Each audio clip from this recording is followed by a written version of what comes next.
જય માતાજી મિત્રો, અત્યારે ઘડિયાળમાં 5 વાગી ગયા અને 5 વાગે આપણે વિડીયોની શરૂઆત કરી નાખીએ. તો વિડીયોની અંદર કન્ટિન્યુ તમે બન્યા રહેજો, તમને બહુ મજા આવશે.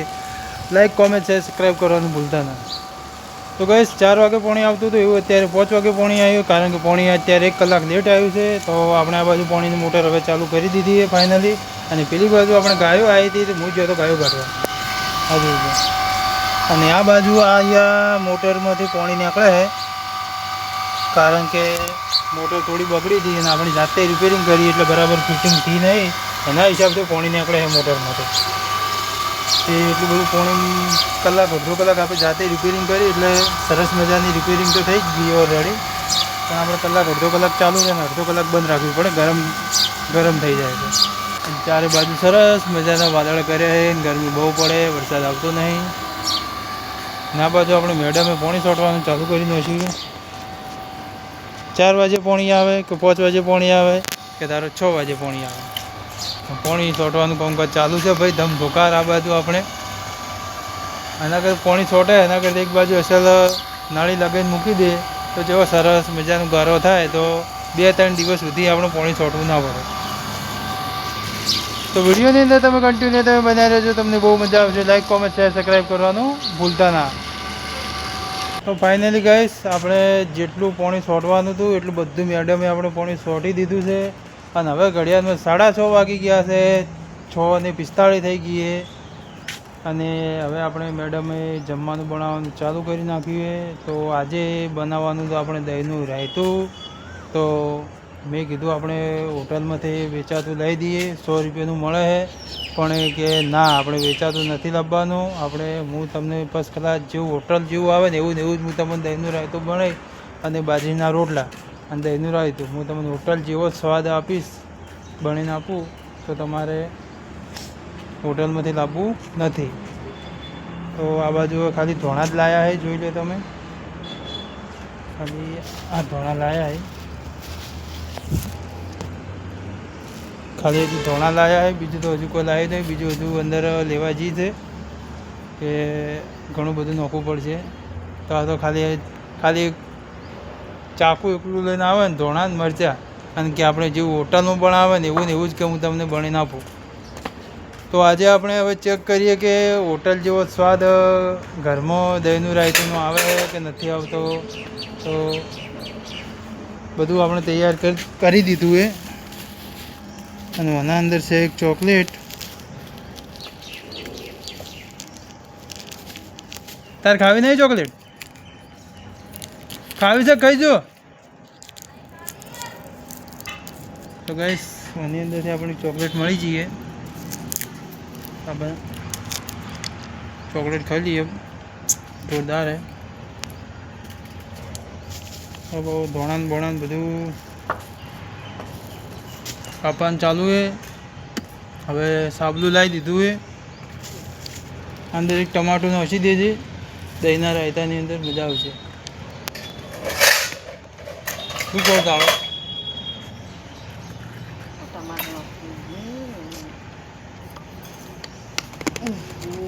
હા, કહું છું હોટલમાં વેચાતું લાવ્યું તો એક નંબર મજા આવત. કંકરીના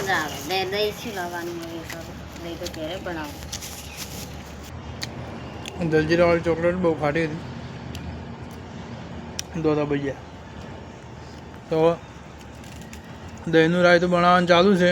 હવે આપણે ધોણા કાપવાનું ચાલુ કરીએ, લીલા મરચાં કાપવાના છે.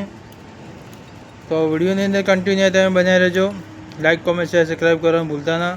તો આપણે બધી સામાનગીરી તૈયાર કરી દઈએ અને જ્યારે વઘાર કરવાનો ચાલુ કરે ત્યારે હું વિડીયો સ્ટાર્ટ કરી દઉં.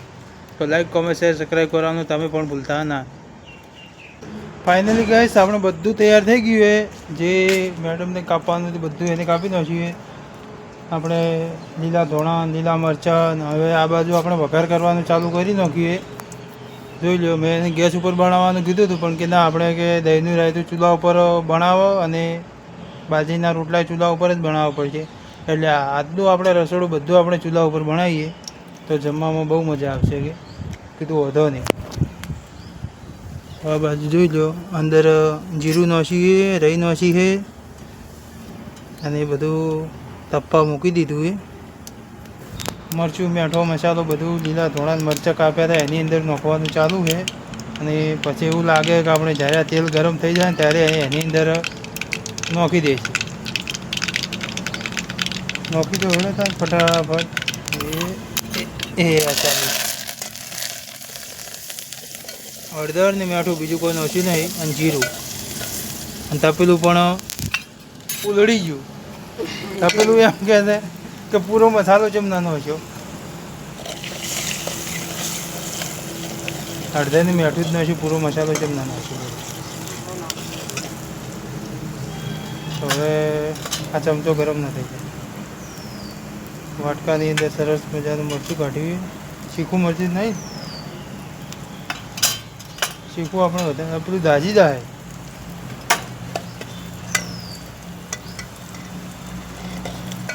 સરસ મજાનો પા તૈયાર કરી દીધો. એ જો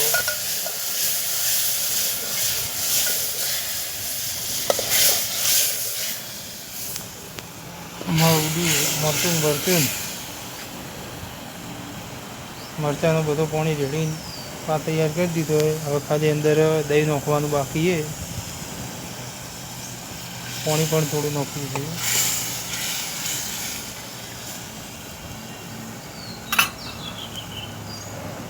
શીખો મસાલો ઓછો નાખજો, થોડી શિકાસ થાય પર.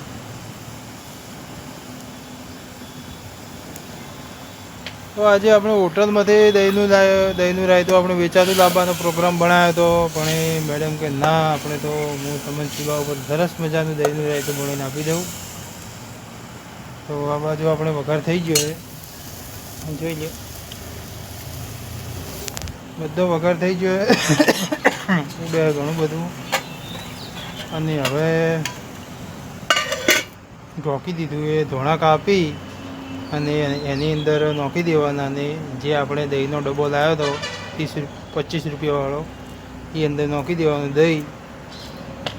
એટલે આપણું દહીંનું રાયતું થઈ ગયું બનીને તૈયાર સરસ મજા. તો આજે આપણે જમવાનું બનાવ્યું છે ફર્સ્ટ ક્લાસ દહીંનું રાયતું ને બાજરીના રોટલા, એ પણ ચૂલા ઉપર.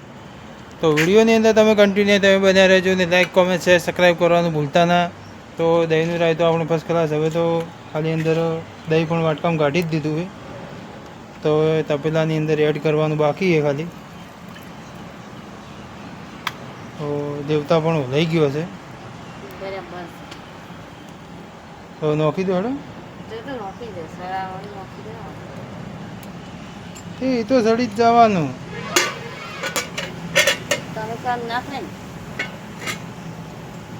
એની અંદર ખાલી હવે દહીં નાખવાનું બાકી રાખ્યું છે. બીજું તો બધું આવી ગયું છે. દહીં નાખવાનું બાકી છે. દહીં જાડું છે, ડબ્બાવાળું દહીં આવે ને થોડું જાડું આવે છે, એટલે એની અંદર થોડું પાણી નાખી દીધું છે. અને હવે દહીં એડ કરી દો ફટાફટ. તો ફટાફટ આપણે બાજરીના રોટલા બની જાય. તો આપણે 7:30 વાગે ખાઈ રહીએ. તો દહીં એડ કરવાનું ચાલુ છે, જોઈ લો. એ રહ્યું આપણું દહીં. અને એ નાખી કોથમરી. બાજરીના રોટલા બનાવવાના બાકી છે ને પછી આપણે જમવાનું બનીને થઈ જાય તૈયાર. તો આપણે ફટાફટ બેસી જઈએ જમવા. અને તમે લાઈક કોમેન્ટ શેર સબસ્ક્રાઈબ કરવાનું ભૂલતા ના. હું મળું તમને એક સરસ મજાના બીજા વિડીયોની અંદર.